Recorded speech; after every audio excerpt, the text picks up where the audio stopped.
my channel, The Transparent Homeschool. My name is Beth, and if you haven't been around here before, I have 3 kiddos and we homeschool 2 of them. This video is just about how I plan for next year and how I fill out my planner.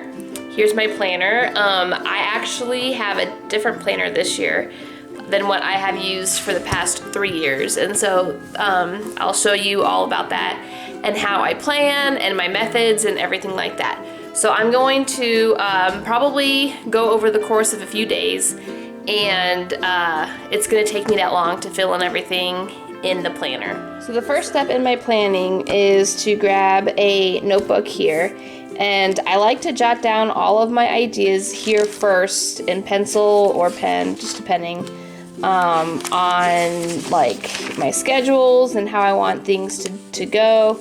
And so I do that, and then if I like it, then I will enter that in. Oh, that's pretty. And I will enter it into my planner. But the first thing that I do is I always choose a start date. And so usually it is in the middle of July. We do whole year-round schooling. And then the next thing that I do is this thing called staggered entry. I don't want to start everything at once. And so what we usually do is we will start a few subjects each week, and I'll add in 1 or 2.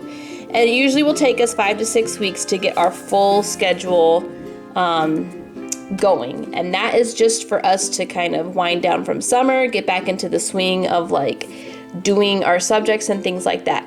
So before I do this, I come up here and I look at everything that I have, all of the subjects that we are doing, and I will put how many lessons each person has and each book has and all of the things like that. And that way I can tell what subject we need to start earlier and like when each subject needs to start according to the week. So I have here all of the science units,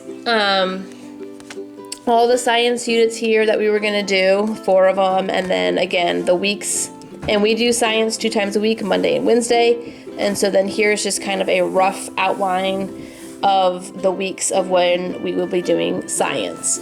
So you'll see throughout my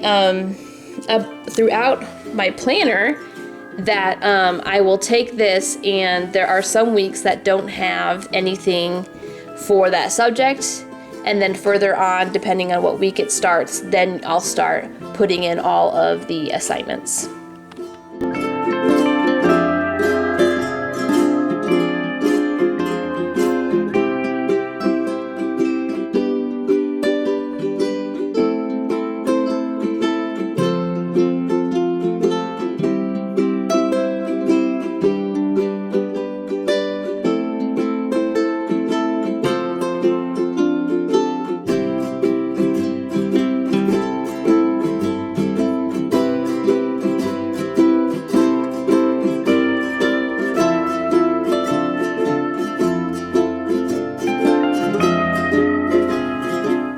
This is what happens when you go too fast. You have to use whiteout.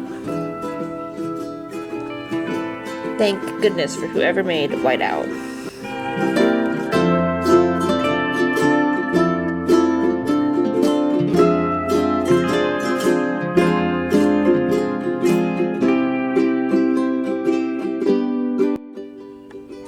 Alright, so as you can see, I have entered in math, Bible, science, history, handwriting, typing, and our literature.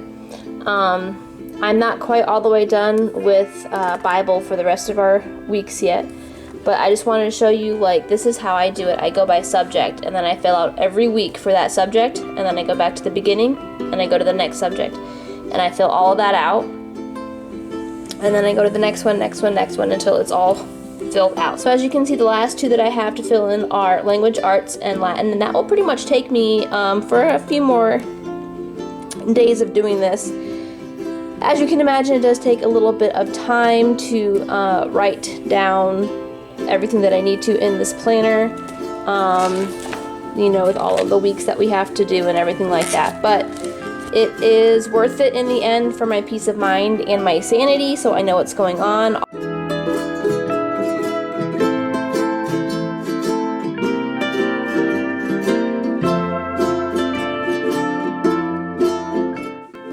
as you can see here, this is July, and so on the side here I just write down each week and what subject gets introduced each week. And then in August it continues, and I think in August is when we'll finally be at our full schedule. And so for July, I'll just quickly go ahead and show you. Here's what it looks like for our first week of school. So the first week of school, we're just going to be doing reading. So then on week 2, then I have our literature, which is our reading. So that's the same for week 1. And then I also have in our handwriting and our science. And then we're going to start one lesson of history this week 2. Week 3, I am adding in math and Latin. And so that will kind of be our new subjects for that week. So week 3, we have math, we have Latin, science, history, handwriting, and literature, which is our reading and poetry. And then we'll go into August. And then with August, we have math, and then we'll enter in language arts for week 4. And then Latin, science, history, handwriting, and then I'll also add in typing for week 4, and then reading. And then at week 5, like I said, all of our schedule is full. So we have our math, language arts, our Bible, our Latin, science, history, handwriting, typing, and our reading. And so this is kind of how it goes then throughout the rest of the year. I also like to put a week or 2, sometimes 3 weeks in between our science units, just so we're not doing science like all the time, all year long. And so here is week 11, again, a full schedule.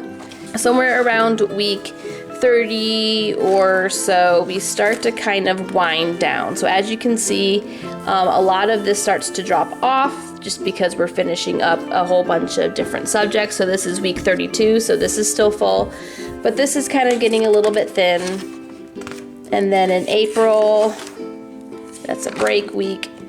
And then, so we're done with handwriting, and then it looks like lesson 60 for history, we'll be done with that. And then here is week 34. So history and handwriting are completely finished. This is week 35. Science, history, and handwriting are completely finished, and so is math. And then week 36, which is typically how long our school years last, is 36 weeks. We'll only have language arts left, typing, and our reading. So now everything is done, and I'm just gonna take you quickly through everything that's in here. I've already showed you how I schedule, how I write things in, how I plan, but I do have a little extra things in here, and I thought that you would like to see them. And then I will kind of explain how I use them. First, this is kind of the outside of my planner, and this is the company Blue Sky. This is the first time that I have ever used them, and I love it. It's a different format that I am used to. I do very much enjoy it, and so I'm going to just quickly go through the papers that I have added in. On my computer, I try to kind of follow this theme of these big thick ribbons of color on all of the papers that I have added in. I try to get the colors as close as possible, but you know, you never can. So anyway, this is the yearly overview on this page. Over here is our bank day records. Now, if you are not familiar with my channel, or you haven't heard about bank day on my channel before, I will have a video linked for you, probably up in the corner, about our bank day and how and what that means. And then, like I said in my all of my like quarterly goal updates and things like that, this is where it comes from. I have one for my daughter, I have one for my son, and then I go by quarter, and I put in a goal for language arts, a goal for math, and then kind of just an overall goal. And then I see if we meet them. And then this is kind of my quarter 1 update sheet where I keep track of all of that. So here it says highlights. Did we, like, what was good, what went really, really well, struggling, what we struggled with, what didn't go so well, where my Q1 goals met for each of my children, which are found on these pages, yes or no, and then I'll explain it. And then here, changes or adjustments I need to make for the next quarter. So I have one for Q1, I have one for Q2, Q3, and Q4. And then here, end of year review for both of my children, just from Q1 to Q4, every day, kind of what was the general feeling of success for their school, our ups and our downs and things like that. So that's all I have in the front, and then starts our school. Now, these tabs are all of the months of the year.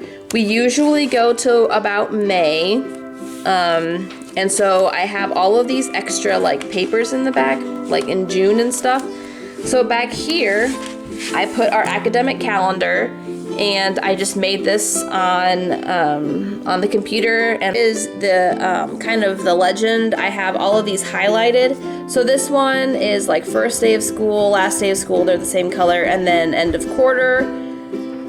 The break weeks that we have are Christmas break and our spring break, and our break weeks are in yellow, and so you can see them throughout the year. We have, this is our biggest break besides our summer break, and I followed the Sabbath kind of scheduling system for breaks, which it basically means 6 weeks of schooling and then 1 week off. 6 weeks of schooling, 1 week off. And so that is just a little way for me to kind of keep track of our breaks. And then here is our read aloud list according to quarter. Back here are field trip summaries. Here are the attendance records. In our state, we don't have to have these, but I like to have them just for proof that we did school. They're my son's reading logs for next summer. This is kind of for all of the books that he gets to read, and then he can, like, I'm not sure what I'm gonna do yet, whether it's gonna be like a dot marker or he can color it or cross it off or whatever. And so that's for my son, and then the next page is for my daughter. She can write down the date or the titles, authors, dates, things here, and then again do the dot marker. And then here are my children's rough schedules. I say rough because they are not glued down, they're not cemented, they can change at any time. And so I just have them kind of roughly sorted by these blocks of time. And so my son has a little bit more of a time. He has an extra time than my daughter because he's gonna be doing typing, and she's not doing typing till next year. So their schedules look a little bit different because of that. Other than that, everything is the same for them. My youngest, so I'm not sure again how this is going to work. This is just again a very rough outline of what her day is going to look like. And so as you can see here, I am going to start adding her into our Bible, our science, or history, depending on the day. And then she can do an activity in our room. And I'm gonna do a whole nother video about like adding in like activities for 2-year-olds or toddlers or things like that. And then she's gonna come on the outside play or the walk with us. And then she'll do morning snack just like everybody else. And then she is going to be assigned a kid. So here are their different activities that they're gonna do. So one child will do Monday and Wednesday on an ABC and 1, 2, 3 book. And then on Tuesdays and Thursdays, the other kid will do it. And then same thing down here. One will read a book to her, and then I'll have different play things in her room that she can do on Monday and Wednesday, and then the other child gets Tuesdays and Thursdays. And then she will have a playtime with mommy from 12:30-ish to 1 o'clock, which is when I'll start making lunch. And then while I'm playing with her, the other two will do their online spelling. And then she'll have lunch with us, and then at 2 o'clock she'll go down for her nap, which is when we do our language arts. And then obviously she won't be doing Latin. That's just for the older two. And then on the back here we have the scientific method, which is kind of cool. And then the very last page is states and capitals, which is Thank you guys for coming along with me and watching me prepare my planner and put it all together. And I am very happy and excited that this is all together so that in 2 weeks when we start our school year, this will be ready to go. Thank you so much for watching, and I will see you guys in my next video. If you like this video, give it a thumbs up. Don't forget to hit the subscribe button, and I will see you guys later.